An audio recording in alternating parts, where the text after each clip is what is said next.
Hi guys, I'm Katie Room from Periapsis.com, where I review indie sci-fi and fantasy books. Welcome back to our book club. With me today is Patrick from Cave to the Cross, Jonathan Shuerger, author of Semper, Leslee Sheu, author of Kumasagi, Destin, and Sarah S. Kirk Pierzchala, author of Echoes Through Distant Glass. Thank you guys for joining me and for finishing this off. Thank you. Good to be here. Yep. I'm so happy I got to come back. You were in the other ones, but I edited you out, so. Oh, okay. Yeah. Sorry, that's okay. There's just a lot of me laughing at nothing. Tonight we wrap up our spooky season read, 3 Black Nights by TJ Marquis. TJ has also written Heroes Metal series, Bloodbane, and a bunch of other stuff, including lots of short stories in several indie anthologies. So if you've enjoyed this book, definitely check out his other stuff. I recommend it. Today we are going to be talking about the last of the 3 stories, titled The Beauty Below. The blurb for this story is a descent into a power greater than madness. All right. It was very Lovecraftian. Yeah. Yep. Really? Yes. Interesting. Yeah. I didn't get that vibe at all. Nope. Really?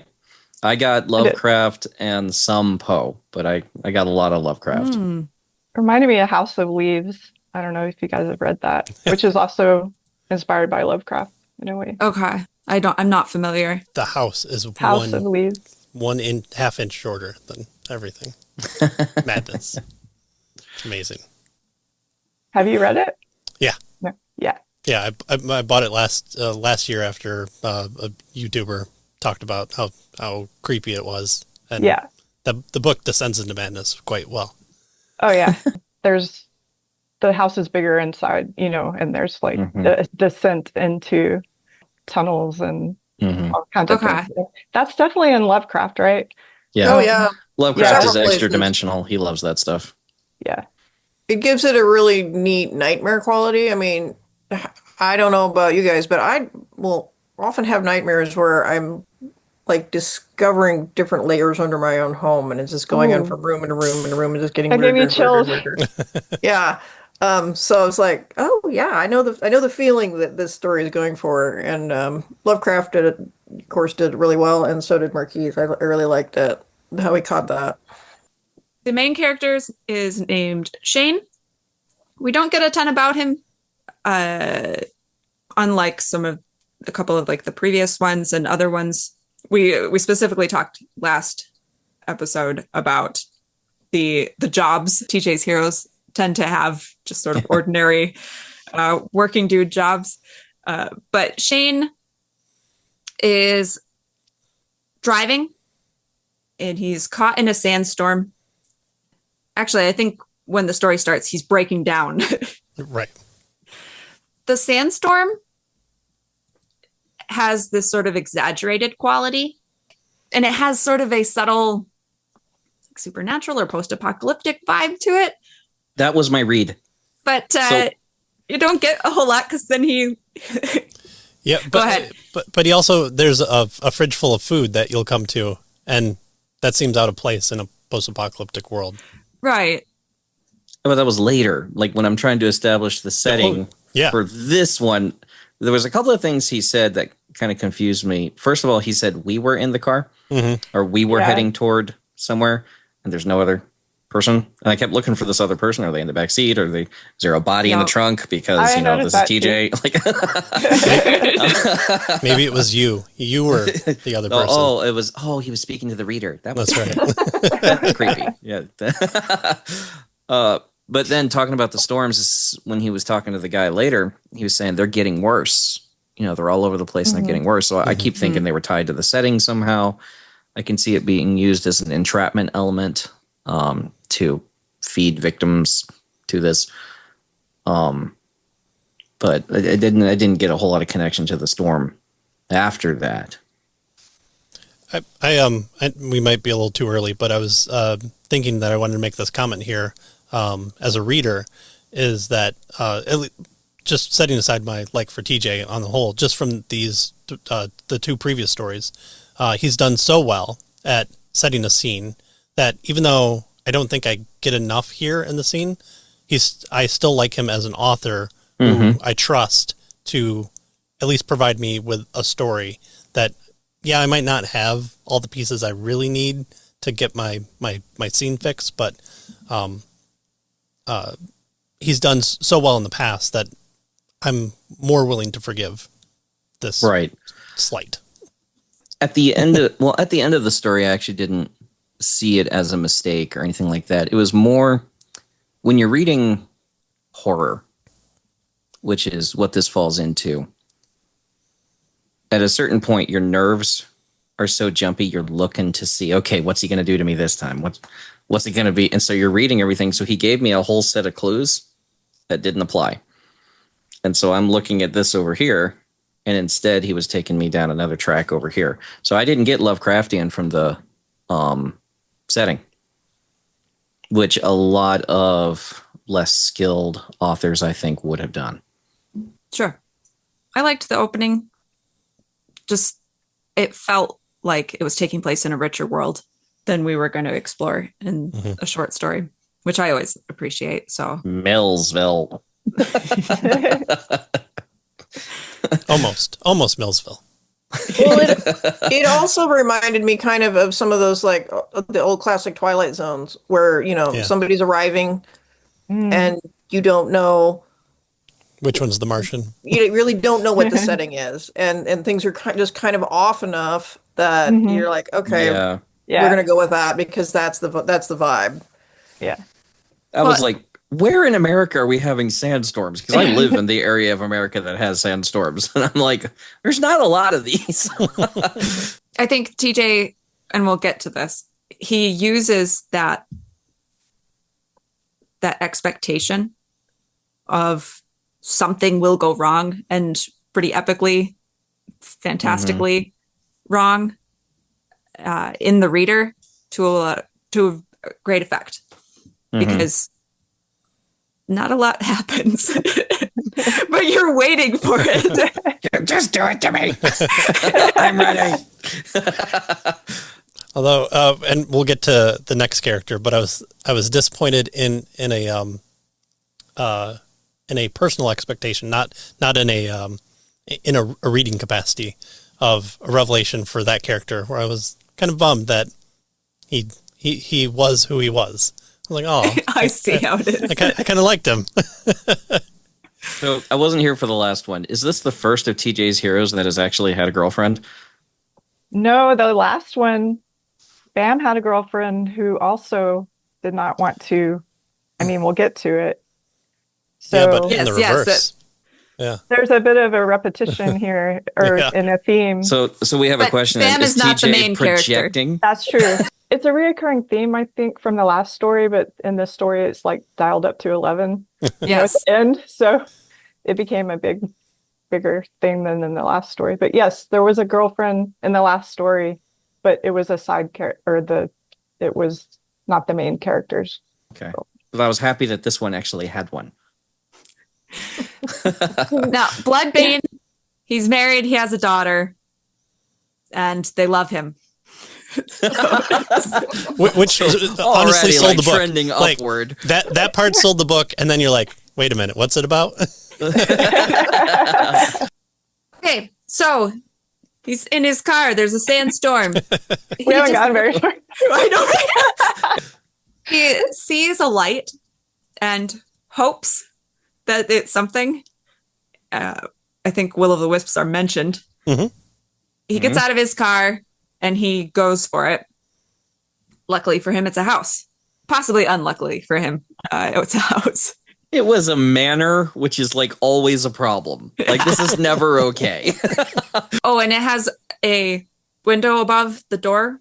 Is that red? Am I yeah, it was red. That correctly? And that's a signal that it used to be a whorehouse. And a house of pleasure. Yep, gives him the very first initial, the creeps.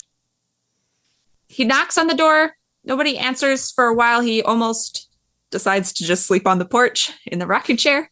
But in a sandstorm. In a sandstorm. I feel like the car's a better choice at that point, but although this is very Midwestern, like, do I die or do I inconvenience possibly somebody? I'm gonna die. Like, I could be that skeleton in a post-APOC movie. It's like Katie and I have discussed. One of our worst fears is choking in public and having to ask somebody to do the Heimlich please on us. don't. Oh my gosh. I think he did mention, though, that the sandstorm near the house abated a little bit. Yeah, abated a little bit. Yeah. He got some more visibility. Yeah. Which gave me like supernatural vibes. So Yeah, that was definitely a thing. That's why I kept connecting the sandstorm to what everything must be about in the story, because it was bad everywhere but here. And so people, especially people in an emergency situation, they always follow the path of least resistance. And so he was being guided here is what I saw. So I'm still not sure if the sandstorm was created or used to funnel potential victims here or not. But A lot of the setting details are like that, where it's like, okay, there could be a supernatural, maniacal purpose to the way this is, but maybe it's just Yeah, It's so just a zombie apocalypse. you should definitely not think that way, because I've seen your survival instincts at work. So just go ahead and be suspicious of everything. I definitely die in every horror scenario. In fact, I'm probably the first. I bet this is a happy abandoned whorehouse. Person who answers the door is named Edmund, and he invites Jane in. He's very hospitable. He has kind of a resigned attitude about inviting him in. But then everything's kind of okay. They hang out. They watch old Baseball games. Baseball. Yep. Yeah. And then this to me is Sam Elliott. Sam Elliott is playing this character. He's just got that little gruff to him. He's just like, all right, I'm gonna be, and like super polite, like exactly the type of politeness I want to be. I'll get you a glass of water, help yourself to a pipe, but go away and sleep if you want to. Oh man. Edmund just tells him that he can have any of the rooms upstairs. So Shane goes upstairs. There is a weird moment when he asks if Shane is there to kill him. Yes. But it was hopeful. I kind of I read that line like 3 times, and I'm like, this is not striking me as I'm under threat. This is striking me as, so you here to do it? There was a line I'd like to point out where they were kind of talking about Edmund was like, you city boys, I used to be one. And then he says, then I came out here and I just couldn't leave. And to me, that was a huge foreshadowing. Like I knew right away. I highlighted that one right away. So if you're in an abandoned whorehouse in New Mexico, you're not there by choice. I don't know. I was still all on Edmund's side. The only thing that he had bad going for him is his name is Edmund, and I know not to trust anyone named Edmund. It's like naming your kid Judas. You just can't do it anymore. That's my husband's name. I'm sorry. Nice. Yes. I hope he enjoys this Turkish delight. That's all I'm saying. Does he demand that you call him that? because this guy did. He was like, not Ed. He's not Ed. He's not Eddie. Okay. He picks a room. It has weird art. Again. Yeah. Lots of really nice setting details that are like, that could be something. This is where I was like, all right, we're in a different type of genre than what I thought we were in. Yes, this is where the Lovecraft really came in. Well, the mention of the manor, but then when we're talking about all the setting details, he had the whole floor to himself. That happens a lot. Multiple rooms, doors all closed, which means you don't know what's inside. And also you don't know how big the rooms are, which is a huge thing in Lovecraftian fiction because they might not be the same size as rooms normally are. And which room you choose has a lot to do with what happens to you. And then the art on the walls and stuff. I was just like, oh man, what's this one gonna be about? But nothing has really gone wrong yet. And it continues it's all wrong. Well, you feel that it's wrong. As you're reading it, you have the tension of everything here is wrong. Yes. But it's not wrong enough. I needed to be wronger. And that's when the red scorpion stepped in. Like, oh, okay, now I know where we're at. Oh, okay. After a couple of hours sleep in a odd position, Shane goes to the kitchen to look for some food, which Edmund said he could do. And he thinks he hears a cat. And after having sort of a nap, uncomfortable nap, he's feeling like a cat would be just the thing. And so he goes following the sound of the cat. This is where the hero loses me. No. Well, he didn't go for the cat though. He was thirsty. Well, yes, he went downstairs. He went down in the kitchen. He got water. And when he opened the fridge, it's full of alcohol, which was a big sign for me. Because the Edmund, but it was different kinds of alcohol, and the kinds were kind of what got me. At first, I was Coors Original, which doesn't qualify as alcohol.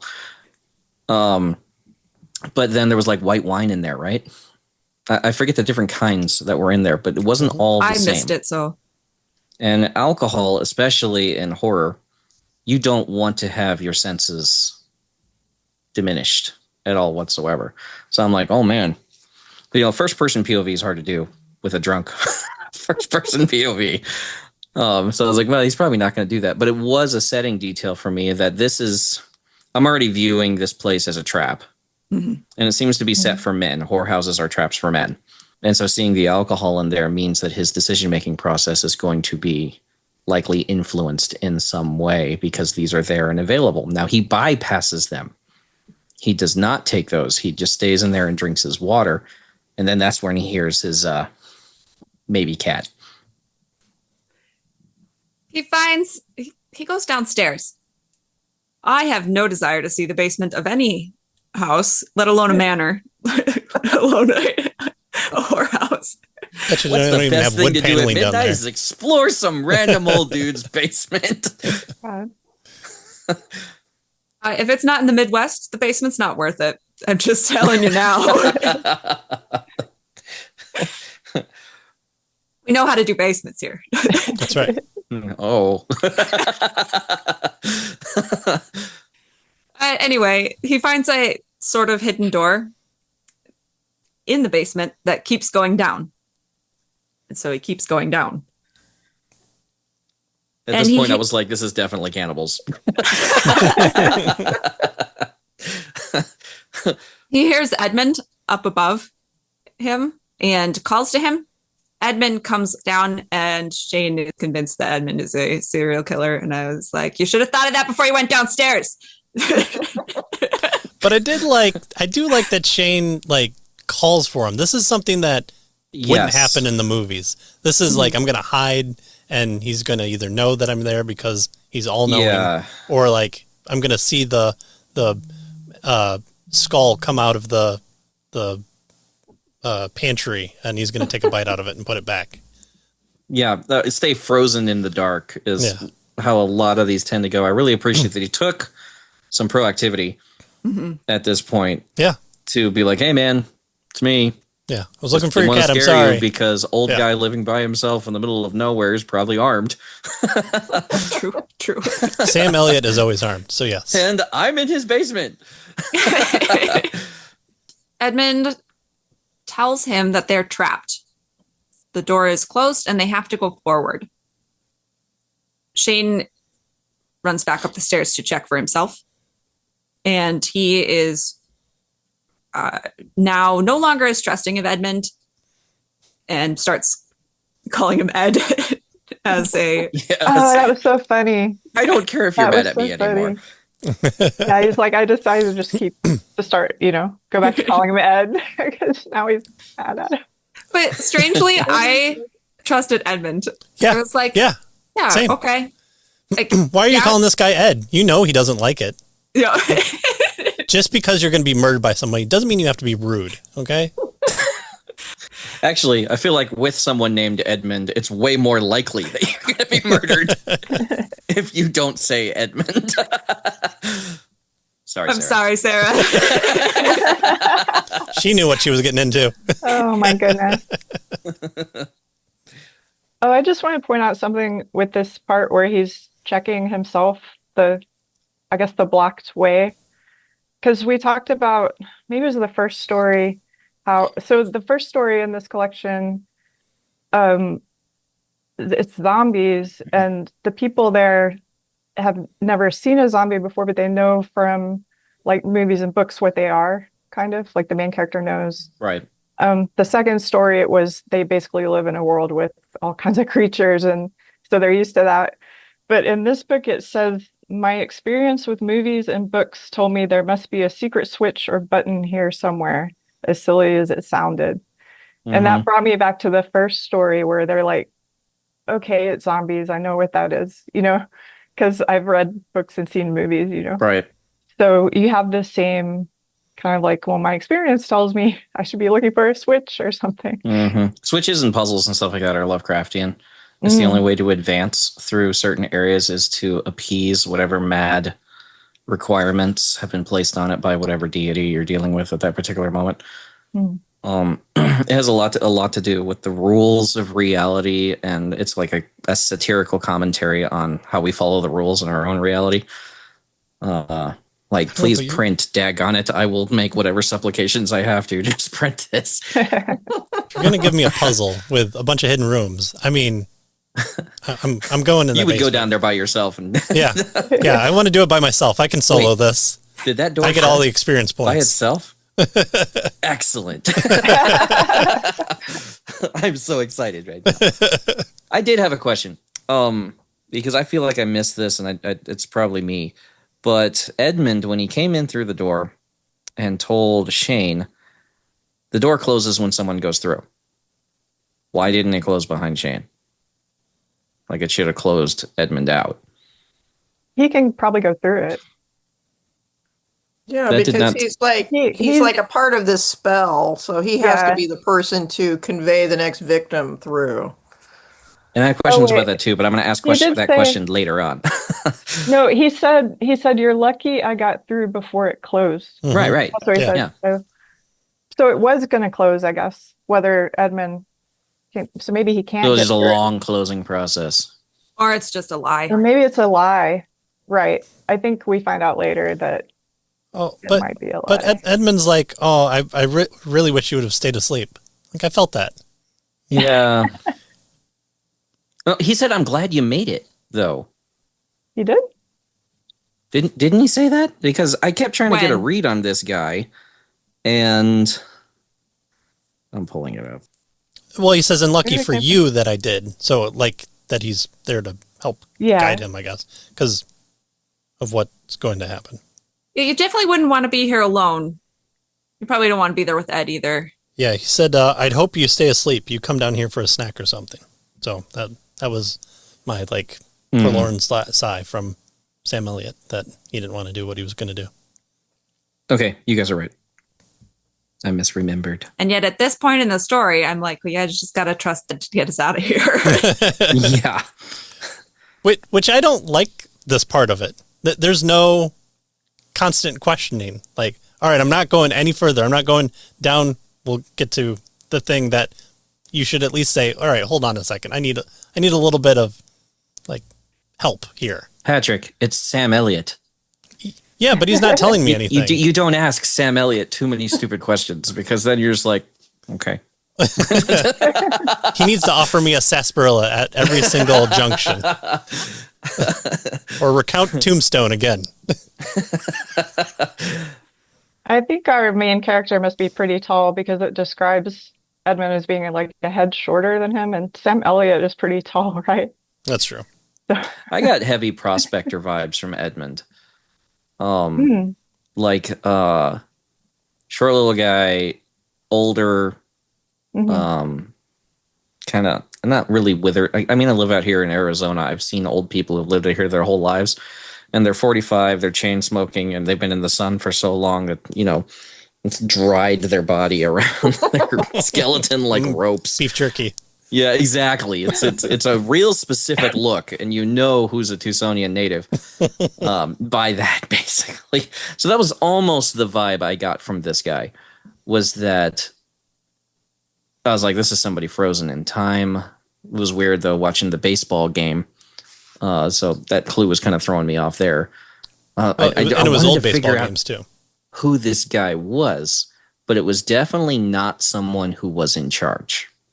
And I knew that already. Yeah. Yeah. I don't know. I thought he was going to speed run through the basement, though. That's what I would do. If I've been, he said he's done this a few times by this point. If I got to go through this again, I'm going to try to beat my record, like on Mario Kart, you got that little ghost thing next to you. Yeah, I'm going to beat it. Watch me skid around this corner. I did just want to point out there might be a Indiana Jones and the Temple of Doom reference. I don't know if it's specific, but when Edmund is like reaching into the recess of a wall to get a torch, yeah, he didn't know yet, and it says, "I imagine spiders and roaches crawling over a cobwebby lever, like in some old movie." And Very nice. Like, that's so like Temple of Doom. Temple of Doom, yeah. We are going to die. Great. So I don't know if that was specifically that, but I mean, there's probably been other movies that inspired that. But anyway, carry on. The important phrase here is the only way out is through, and it's repeated a couple of times, and that told me that at that point I knew this was Lovecraftian. I had a lot of the clues, but here is where I was like, okay, we just entered a Lovecraftian dungeon because the only way out is through. You must experience whatever insanity has been set up here, and it's for the enjoyment of somebody else. And so I was like, okay, at this point, I know that's what this is. And I knew Edmund wasn't the one who did it at this point because of the way he was talking about it. I was hoping it was going to be like a Dante's Inferno, because there's a movie called As Above, So Below. I'm sorry to make my reference here, but that's an amazing movie, and it's a perfect take of like a 2012 movie and for Dante's Inferno. So highly recommend that. So I was hoping to get Hellmouth and Descents and 9 Layers and Satan eating Judas. But well, I was worried that it was going to be that the whole rest of the story was just going to be them going through through whatever they had to go through, and that the main character, he's going to be passive, and it was just going to be like we get to experience, which I feel like some of Lovecraft stories are like that, where he ends up exploring and experiencing and running into some, subterranean ancient alien, but then just hightails it out or whatever, and that's it. So I was a little worried, or not worried, but just kind of like, is that where this is going? And I was pleasantly surprised that it didn't end up that passive. And then I really appreciated that, as opposed to the first story where that guy just went along with everything. That wasn't this guy, and that's important in Lovecraftian stories because you have no agency over what happens to you in a Lovecraftian story. So it creates more tension when you have a proactive character trying to be proactive in a Lovecraftian scenario, because then it's futile and it increases a whole lot of the suspense. Here, Shane is like, look at it. He's proactively calling up to Edmund. He's checking things out. He's following him. He's making good decisions, the best decision that he can make at every juncture. He's not making awful decisions. You can't point to any one thing that he did in this story and said, well, that's what an idiot does. He didn't he's stop along like a for the petulant ride, child. but he's trying to control it, Okay, at this point, they have the discussion about girls. He has the conversation about girls in the basement with a guy who's most likely going to kill him. You know what? Some things should remain private. Shane is our first main character with a girlfriend. or who had a girlfriend, past tense. Close. She's his ex now. Yeah, but for all the right reasons. This won me back over with Shane. He wanted to get married, and she didn't. Mm-hmm. I don't understand why that would cause the whole town to like run him out. Yeah. Well, Small towns are loyal to the girl. They're breeding him because they have to preserve the species of humanity. He's the one that wanted to get married. I know, right? He wants to be a one-woman man, and they want they want him. Terrible women. Patrick has concocted an entire post-apocalyptic. Because I'm still in that mode. This isn't Lovecraft for me. I'm still thinking about the sand outside. Patrick thought this was taking place in. So I thought there was something really interesting in this part when he's talking about the girl, right? And Sam Elliott looks at me and says, "You're running from a girl." And he's like, "It's not like that. I had to get out of there after things didn't work out." Sounds like a wuss move, man. I'm not going to lie. So he's like calling his manliness into question, at the entrance to this obviously bad place. And I thought that was funny. But it's also, in retrospect, knowing what I know now, ironic because he could leave his girl. And this guy's like calling him out for leaving his girl. And that really seems to be all Edmund wants to do. Is leave? Is that what you mean? Is leave. But he can't for some reason. Right. So it's really fun to reread this in the light of the context that happens later on. Yeah. That's a nice detail. Trying to leave your girl. Kind of a foreshadow. I didn't even. Where I'm from, we go through their dungeon over and over again. I appreciate the commitment, though. That's what a real man does. As they go through, Edmund, opens all of the doors. Some of them are locked. Most of them are locked, right? And then closes them behind him, which Shane finds odd. The setting is creepy. They're down and they keep going down, and just general under the houseness. But nothing. There were so many points in this description where I was just like, I have dark vision.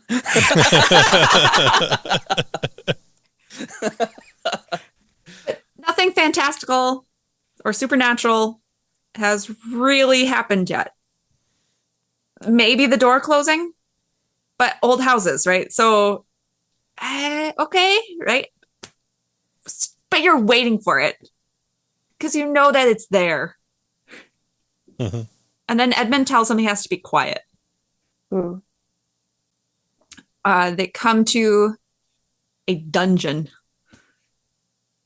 It's dungeony. Still creepy. Creepier. And it narrows to the point where they have to crawl. They have to turn off the lights and crawl. It's very claustrophobic. Mm-hmm. Shane realizes his phone's not working because he goes to use the flashlight feature, but it's not. And Steve Jobs. Someone in a horror story who tries to use a phone, though. I appreciate that. Yes. Yeah, that's good. And now the supernatural eldritch horrors have upgraded their game because they're going to use their phones now. We got to jam that. Yeah. Not sure how long they crawl through there. Seems hours. like a long time. It's like 2 hours. It said hours. It's claustrophobic. So and his phone's not working. Yeah, he's going to check his watch in the dark. How does he know how to spend 2 hours? And it was described as a wet throat. It was the wet throat of the tunnel. And I'm like, And he feels stuff crawl over his ankles. And I don't want to go in the wet throat. Can I not?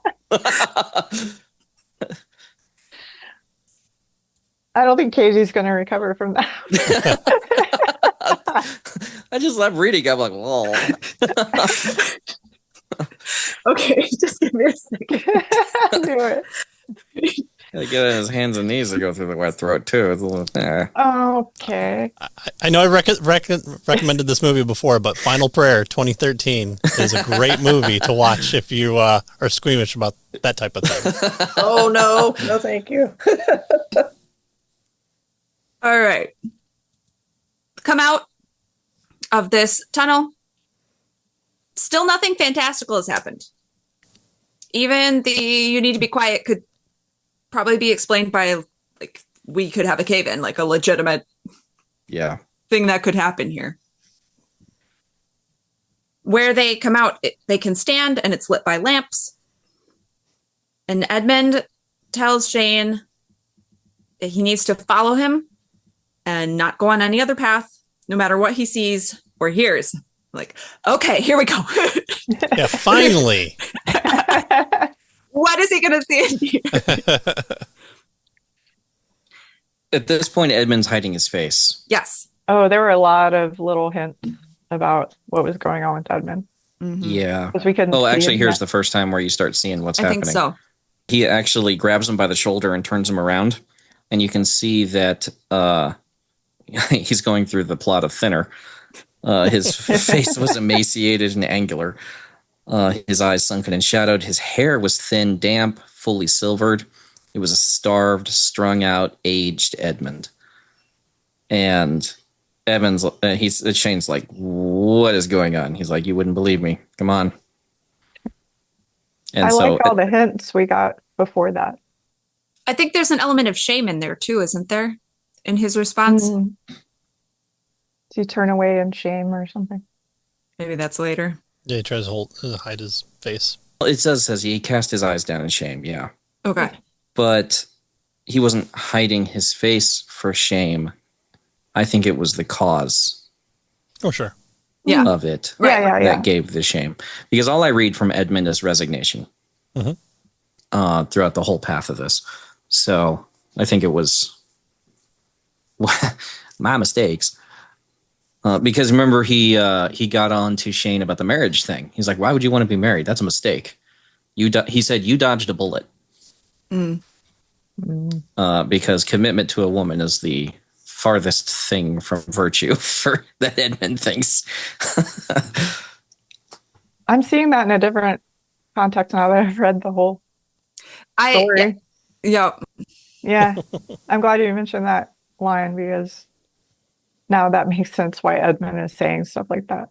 He could be referring to what is coming, what we see later.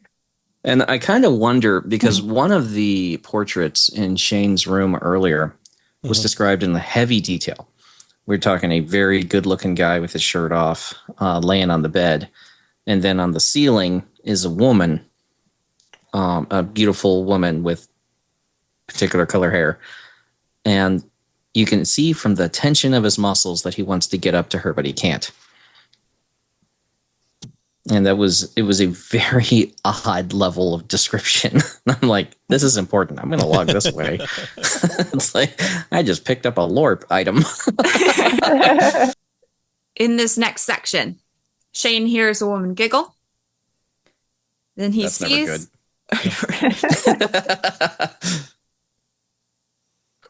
Me, who can't stop giggling. Yeah. Women and small children are never giggles that you ever want to hear.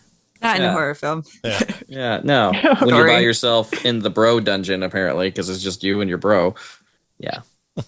He sees an attractive woman, and he knows that she wants him, and she tries to entice him to join her. Voices call to him as well. And he actually refers back, I think, to the claustrophobic bit, and says he got through in the sort of the same way. I prayed, I kept moving, and I endured. Which I liked that. Mm-hmm. It gave that claustrophobic bit even more significance thematically, I feel. I like that kind of thing. When they got to the architecture at the bottom of the long decline, so after they came out of that tunnel and then they went down on the hill and stuff, they found 6 columns that were carved like totems. And the images on them were really important. The base of each one had a coiled snake And then each depicted the heads of a hare, a dog, and a horse stacked in that order. And those are symbolic animals. So like rabbits, reproduction. Dog, man's best friend. Horse, man's other best friend. Like the one you do all the work with, you know. Especially in Lovecraftian times, which is mostly steampunk kind of thing there. And then at the top, and the snake are slithering up the column to bite the throat of the creature at the crown. And it was a lion, ox, man, eagle, which are all from Daniel, I think.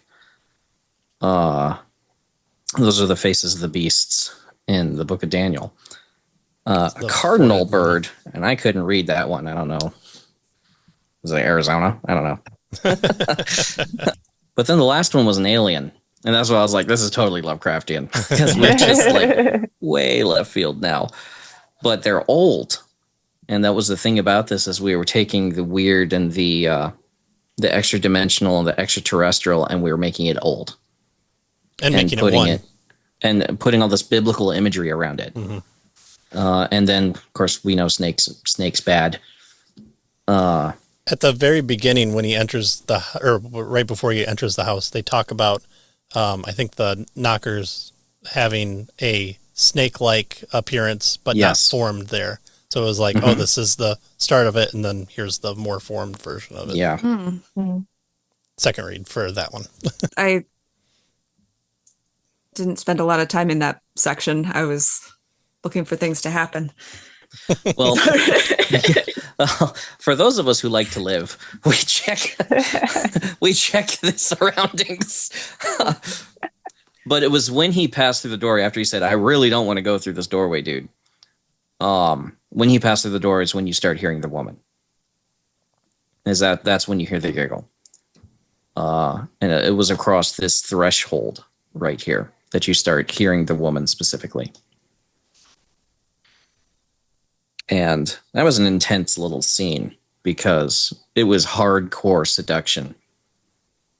Like, it was, again, in Lovecraftian way, twisting the mores of your reasoning, removing your ability to make good decisions.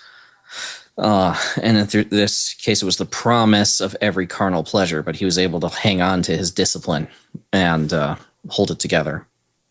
Which had elements from our previous two stories almost combined. You had the sister from the vampire one, being good with not turning back, and then with our last one, the mind tricks, and then having to wake yourself up from. Mm-hmm. But then it kept testing him, and I thought this was really interesting, and a lot of authors would not have done this. All right, that's just how I knew this as a veteran.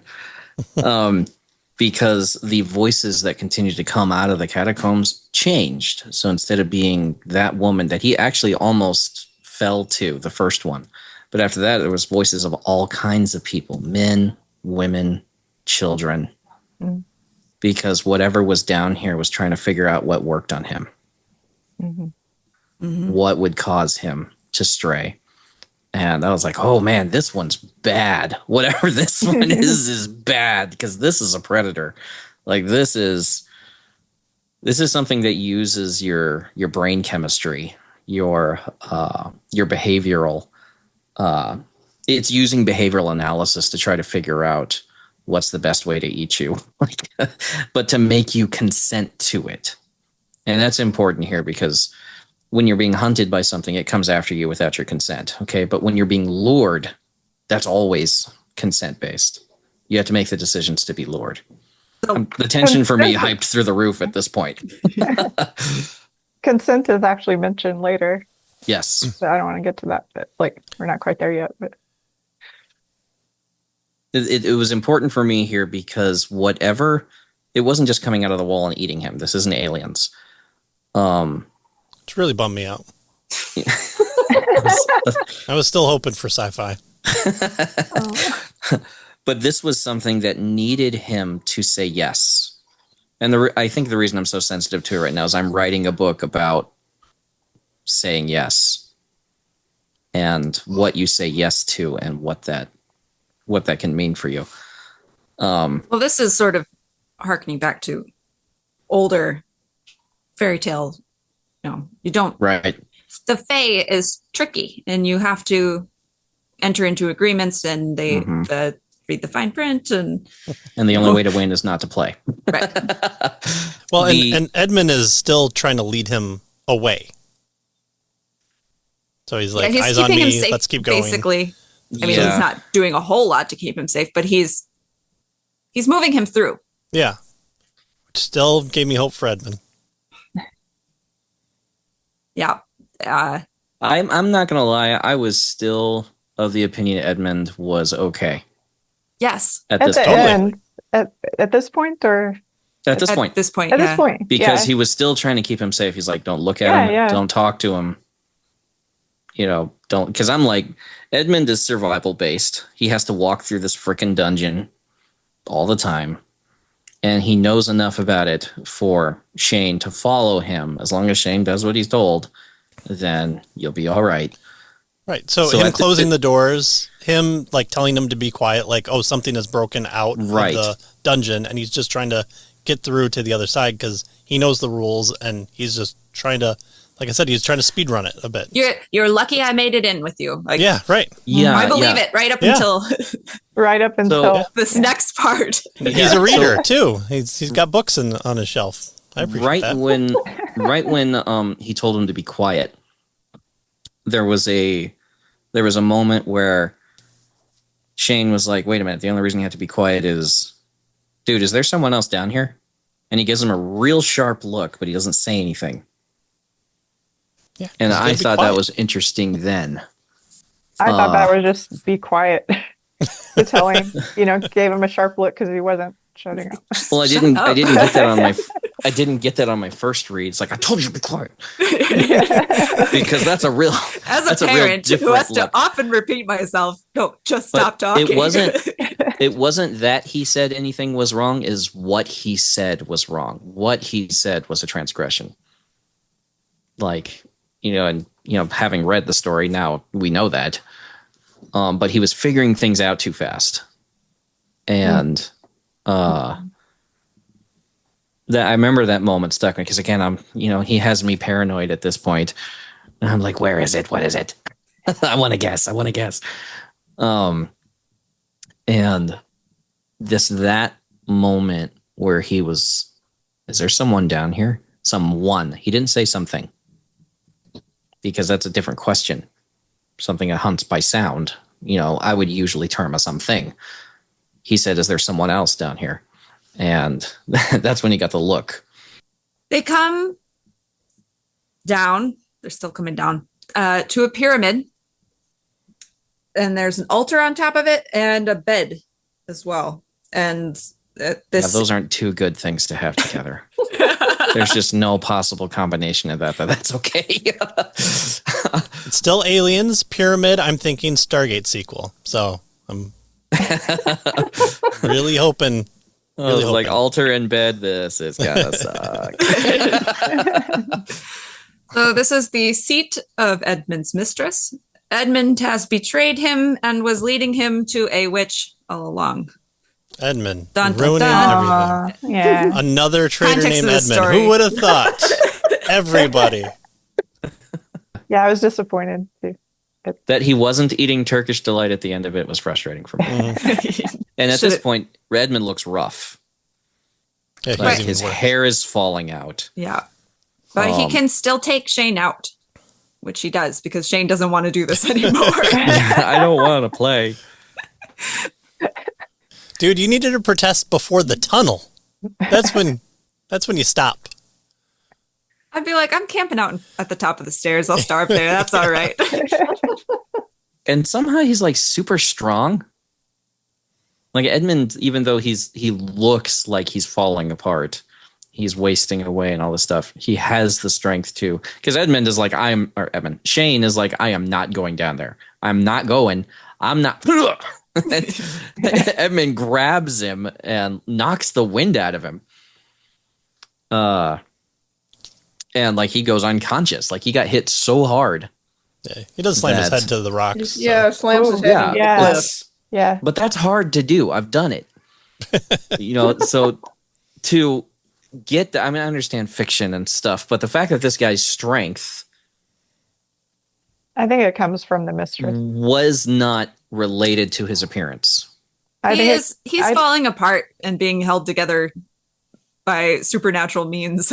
Right. Yeah. So at this point, we're like, oh, he's not just getting paid. He's not like getting his W-2, you know, he's getting also full-time benefits, you know, he's enhanced to the point to where he can help restrain for whatever purpose the mistress has, which with an altar in a bed is just there's no good. He's a better follower than the Necrolord had in our last one. Reluctant but efficient. I'm just like, Edmund's commute sucks. Get on my hands and knees, crawl this daggone tunnel and all these friggin' stairs. God, man, answering all these stupid questions. Be quiet, gosh. This commute is off sharp. I don't want to listen to you anymore. So this mistress is who Shane sees when he comes to. He wants to obey her. She does the same sort of shape-shifting, feeling out his desires thing that the previous things did. And he's like, swipe left, swipe left, swipe left. She's more powerful at it, but she's better at it. She finally lands on Larissa, who is X, and her house and dog sort of appear around them. Larissa promises Shane that if he calls her queen and pledges never to leave, she will give him whatever he desires. At this point, if you read the previous story, you might be going, oh, yeah. Because as Leslie said, there was a bit in there about marriage and the power of oaths and bonds in protecting against dark forces, right? Dark beings. I think in that one it was protecting the children that were being protected from doppelgangers or something. Mm-hmm. Generic crib stealers. So everything in Lovecraftian is contract based, and the rules and the bindings, the seals is really what they are. You can't break those, and even the Lovecraftian gods don't. And you can see that a lot if you play a lot of D&D, because D&D stole a lot from Lovecraft when they created the demons. So if you play Into the Abyss, you're going to be dealing with a lot of that madness through contract kind of thing. Now the devils are something totally different. That's lawful evil. This is chaotic evil. And so the fact that the oath of marriage is a protection puts it in like a whole different light when you talk about what kind of protections were put in place if you would just do what you were told. Like if you really did get married and you made the bond and you were never told what that protected you from. Because, buddy, there is stuff out there that can get you if you break the bond or if you don't value the bond. Because once you break the bond, you become a different class of creature. You're not a protected creature anymore. You have undone the covenant, kind of an idea. And that's when you are open season. And this being a whorehouse seems to indicate that most victims that would have come here would have been open season. Because you don't come to a whorehouse hoping to uphold the ideals of marriage. By walking in the door, you've already kind of put that aside. So and there's most a contract involved there too. Right. Well, that's a whole, what are you trading for what, at that point? But you're also distracted by what you think you're getting. And in this case, because the setup was a sandstorm driving him in, he wasn't the normal type of prey. And you can see it, she is also dealing with something new at the same time, because she says, I do so prefer consent. I'm sorry violence had to be used here, because he wouldn't have come otherwise. A matter of fact, he should have fallen way back up there, but he didn't. And so the fact that he had to get here and get knocked out to get dragged into the lair, and then she tried one last time, and I thought it was really cool that she started the compact with him and offered him whatever you want. And what he wants is his girlfriend to marry him. Yeah. So she becomes his girlfriend physically, because this is a whorehouse. It's like, okay, you want to role play? Sure. But she didn't know yet that marriage. Exactly. Yeah. She misread him. Because she was used to a different kind of prey. She was used to a different kind of victim. And so she misread him, opened the compact, said, I will give you whatever you want. And that's when he pulled out this thing she didn't know he had. And it was the engagement ring. Because he was so into Larissa. He still had the ring. He didn't throw it away. And so he's still bound to her, at least emotionally. In that way, because a lot of guys I know, if they got turned down, they get rejected, they chuck the ring and go to the whorehouse. He kept the ring. He kept the symbol of his commitment, of his desire to make this seal and this oath. And as soon as he showed it to her, she was like, no. So that's a supernatural thing, right? The ring and the marriage, the sacred covenant of marriage or whatever, that's poison to her because of what she is, right? Well, and it's dual commitment too, right? So it's not just a one-way street, it's a two-way street there. It basically destroys her. She leaves. Because he offered commitment? Well, because she had already, as the Fae, right? She had opened a contract with him. I'll give you anything. But forgot to ask him what that is. What it was. Right. It was like a reverse of the normal stuff. Yep. But the thing that he says when she asks that, she says, all you have to do is pledge to never leave me. Call me queen and be utterly mine. It is what you want. And he says, what I want? Yes. I wanted her to say yes. And she's like, no, that's submission. And she's like, I'm locked in now because now I have to submit to this bond. He's not under my bond anymore. I'm going to be under his. And so she's screaming and trying to get away. She's just like, no, I'm not going to do this. No. And it breaks all of her power because she breaks the contract. All of the deals of Lovecraftian gods and stuff are bound in the rules, in the fine print. And because she saw the trap close around her for once, she cut and ran. It might actually have disincorporated her. Like she might have been destroyed entirely by the undoing of her power. It suggested sort of either she couldn't or she wouldn't, which I mean she gets out of it through death. I mean that's kind of bogus. I don't know that she did die. Well, she didn't get that sense. She needs to be a genie in the bottle that he takes on the road with him, and she's trapped into eternity to do his bidding. Which is a very Lovecraftian ending, and but inverted. Yeah. Which would have been cool. Yeah, that would have been cool. You had a lot of expectations for this story, Patrick. I went through ups and downs. And Edmund is the one who explains to him what he did, like what happened. Mm-hmm. Because at this point, Shane has been ensnared. He wants this. This is everything he wanted. He just wants Larissa to say yes.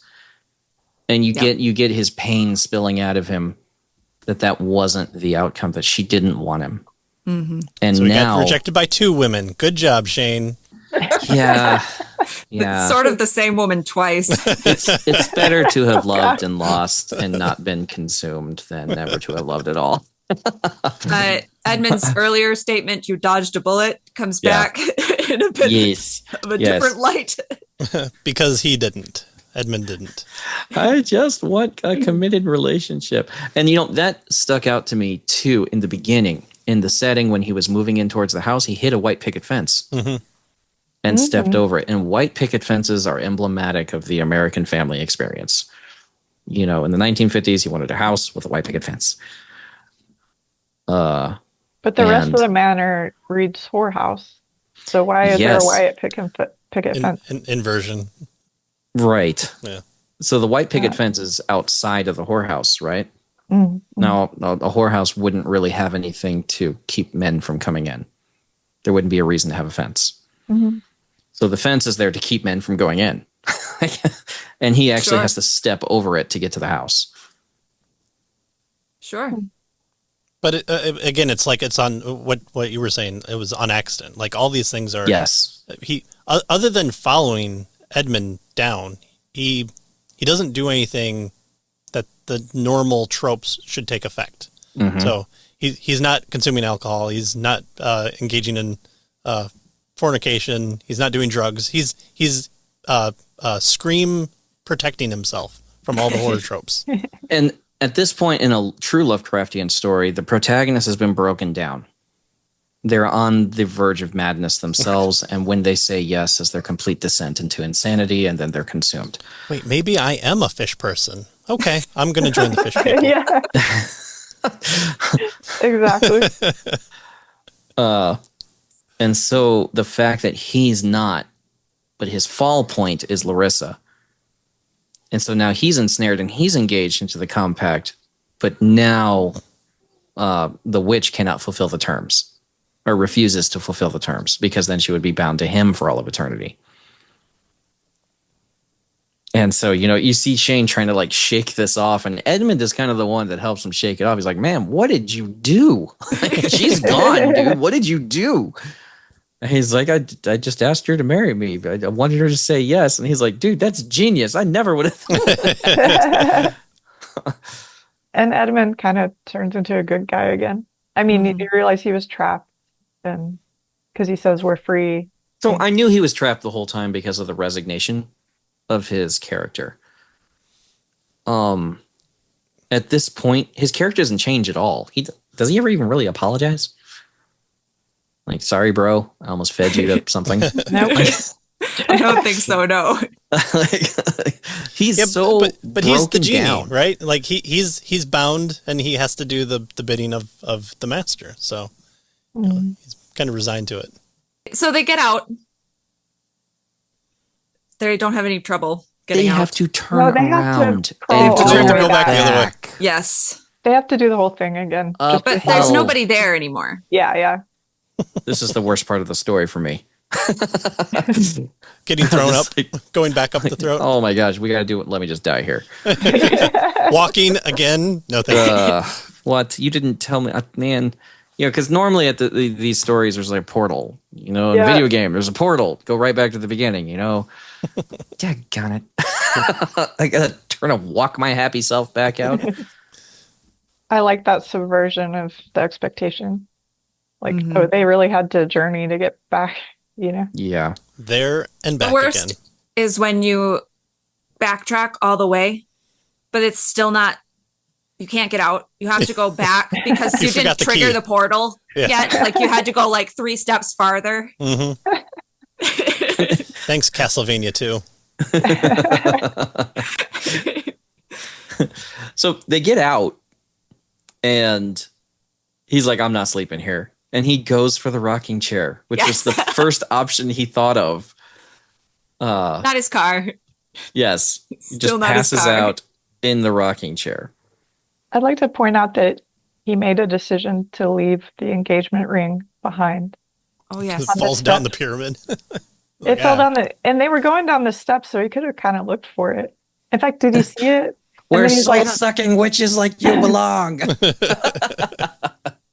That to me made me think he finally got over Larissa, I guess, through this experience, maybe. Yeah.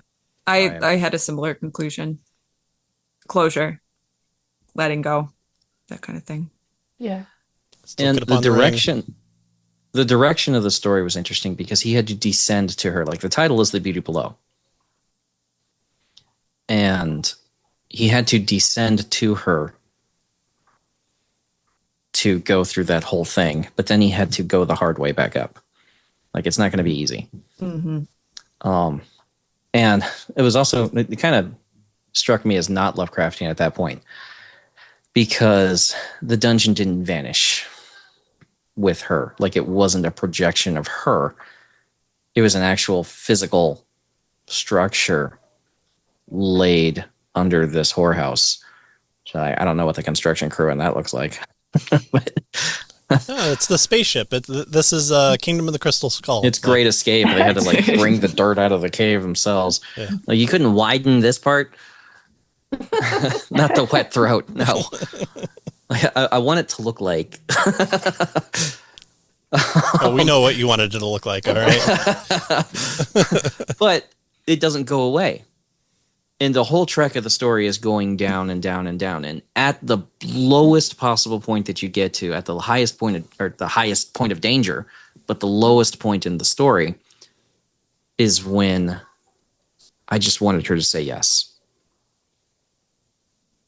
And he's like really letting his pain out.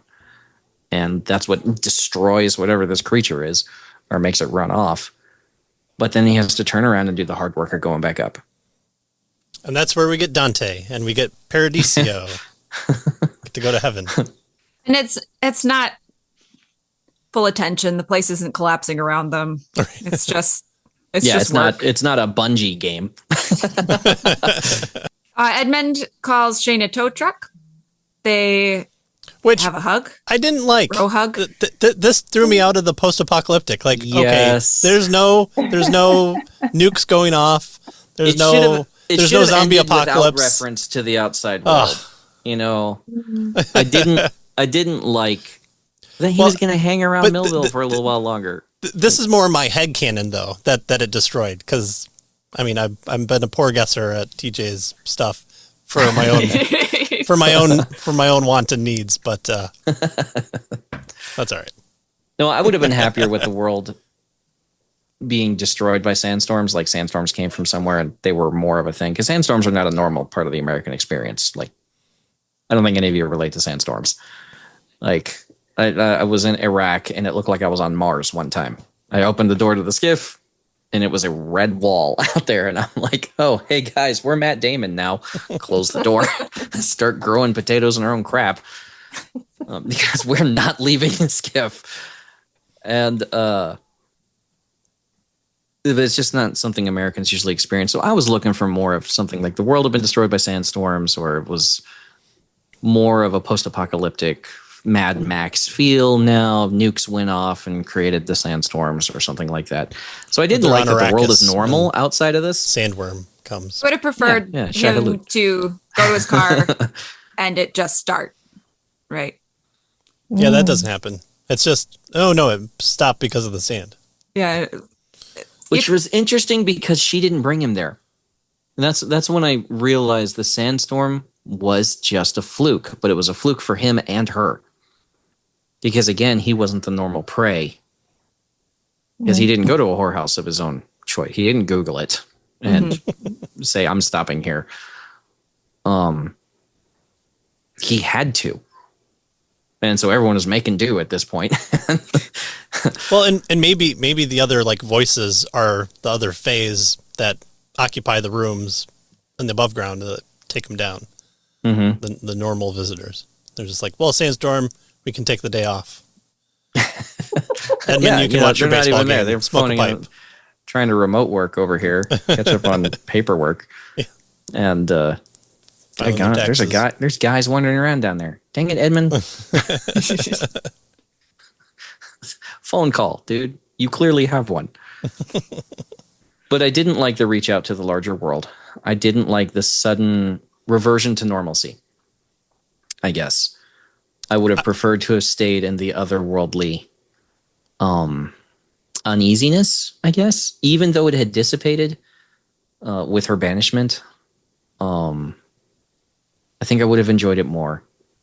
No, I like that he became friends with Edmund. He's going to have a drink with him, and they're going to become best friends. And the sequel is them going to be teaming up in a good versus evil reimagination, which is a TV show that was amazing about Faustian deals, and they're going to take out this the is devils. the complete opposite of a wingman.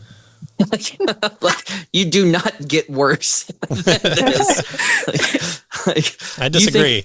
I'm Sam Elliott's wingman all the time. No. Sam Elliott was spiking his drink the whole time for the girl. No. They did that in A-Team too, and they were fine. They were friends. Yeah, they were fine. A movie of good mental health. Shane does think to himself that he's going to make sure to check on Edmund going forward, which is nice. Yeah. A sort of Shane's not just blown in, blowing out of town type of character. He's resolving to maintain some sort of connection, community, looking out for Edmund, hoping that he's going to be better now, that kind of stuff. He gives him a handshake and then pulls him into a hug, which I thought was weird because this guy literally just punched you in the gut. And smiles. He to leave you for this. And then Edmund is wiping something away from his eyes. One single tear. That's all we get every 10 years. Maybe it's because the lesson here is that the bro code goes above all other bonds. And this was the real... It really was the friends you made along the way. That's how we defeat the Cthulhu. Yes. Yes. When those soul-sucking witches invite you to the whorehouse, only your bro can get you out. And this is a very marine story. I think it was a theme of the whole collection, though. The 3 stories. Each one had a bro relationship to a certain extent, and 2 men going through something together. Well, one's like a man and a vampire, but they did battle together. Yeah. I saw a theme there that was repeated when, especially in the ending of this one, where there is like normalcy and like a sort of intention to check on Edmund, and they had a sort of moment that at the end, and I instantly thought of, was it Grant and Bam in the previous story, and to a certain extent, Ian and who was the Ronaldo. Yeah. So I felt like that was a theme in the collection, and also like hopeful or happy endings was kind of repeated. And in the second 2 stories, it would be the marriage kind of.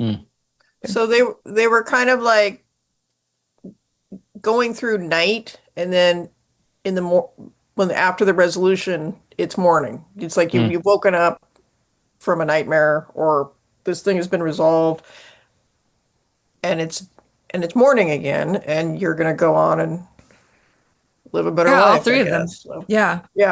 Oh, is that why it's called 3 Black Nights? 3 Black Nights. Yeah. Okay.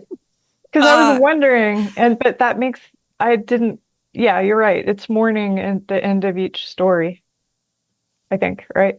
Are they eating breakfast? Yeah. Yeah, because you remember at the end of the first one, he almost ripped the tent off of them when he drove away. Remember that? Yeah.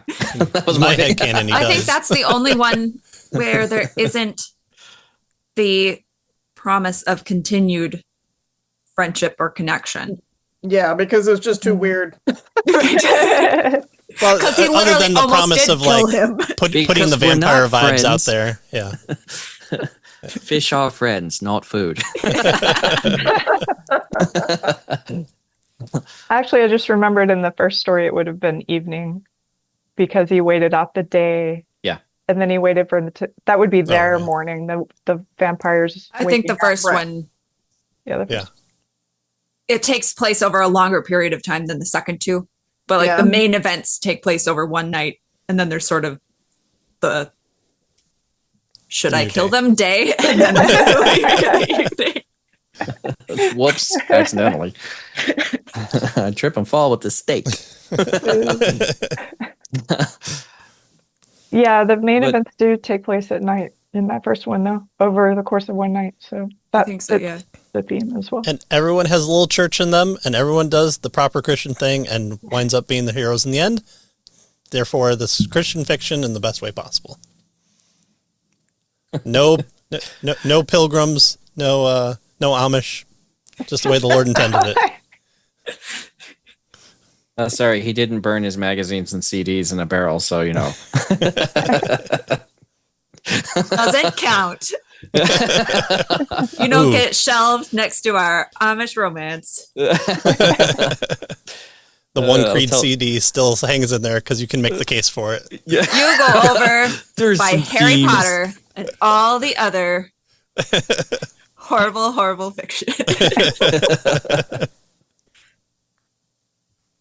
I liked it. I liked this last story. I Yep. liked the whole anthology. Yeah, Very me well too. written, very enjoyable, great use of tension and suspense. Anything I have against him would be like nitpicky. Like overall, the experience is great. I 5-starred him. I rarely do that anymore, just because most people suck. I feel like they worked well together too, as a set. Yeah, Mhm. yep. Yes. And I really enjoyed that I did not get the same experience from reading each story. I could go into a story and still be paranoid, trying to figure out how I'm supposed to. Okay, what are we doing this time? You know, What what genre are we doing of now? sci-fi Yeah. fantasy horror are we in today? Yeah. So I really enjoyed that, and I was able to hunt through and look for clues. And I was wrong for the first 20% of this one until I figured out it was Lovecraftian. And then Edmund got me. I mean, I figured this is just total resigned guide. And again, contention at the end. The return to normalcy seemed forced. There was no indication that Edmund had any sorrow or grief at all over what he was doing. Sure. He didn't try to tell her to stop. He didn't stand over there looking resigned and bitter or whatever. It just is never mentioned. And then at the Pick end up of the it, emperor and throw her into the lightning you know, bolts. he didn't try anything. He didn't even look sad about I think it. he did. I don't think so. I'm pretty sure. Let me double check. Are you talking about during the attempted seduction part? Yeah. Yeah. What was Edmund doing? I think he was standing there awkwardly. Can I go? It's a long way back. I gotta close, or I gotta open new No, doors. he was that I mouth close. breathing. He was like, "I'm watching this." Oh, no. Well, and then there's got to be a secret portal somewhere because, or maybe without her, there's no secret portal because he'd have to go back and open and close all those doors. Ugh. You could just left them open. Do double duty. Or maybe he's very Midwestern and it's like, It's a were you very born in the dad barn? thing. Keep going. Yeah, exactly. It's Yeah. a very Yeah. dad thing. Like, Yeah. you think I'm letting the supernatural AC out? Yeah. No. He can still feel if someone touches the thermostat from all the way down in the hellmouth. Yeah. Look, it says that. So this is after he wakes up on top of the pyramid. With an effort that set fire in my mind, I tore my gaze from the woman and saw Edmund. He looked worse, blah, blah, blah, physical description. He caught me looking and turned away in shame. He looked down in shame the first time, and then here he's turning away. Yeah.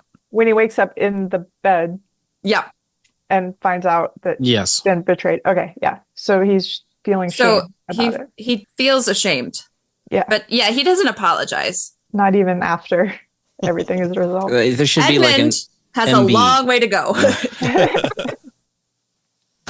yeah, man, bros. Yeah, bros. I got you, man. Yeah, they've all gotten us at one point or another. You know, there was just no.